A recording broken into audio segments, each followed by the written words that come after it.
Welcome to Guide Guru. We hope this video helps. You start by opening Word and immediately selecting the vertical text or the entire text box.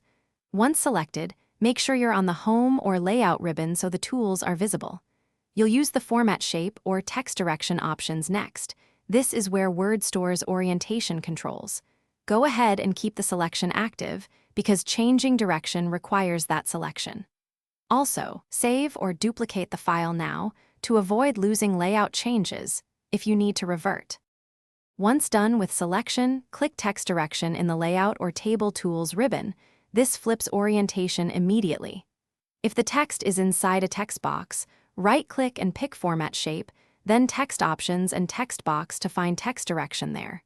You can rotate by 90 degrees or switch to horizontal to restore normal flow.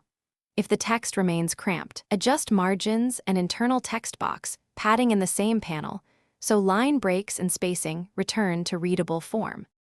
To finish, resize the text box, tweak font size and line spacing so text isn't clipped, and confirm wrapping and anchor points are correct. This ensures layout stability. If orientation stubbornly stays vertical, use clear formatting on the selection or paste special as unformatted text into a fresh box. That removes hidden styles causing rotation. If problems continue, inspect object anchors and convert tables to text or vice versa. Those structural elements often force vertical orientation. Save when satisfied. Thanks for watching. Consider subscribing if we helped you today.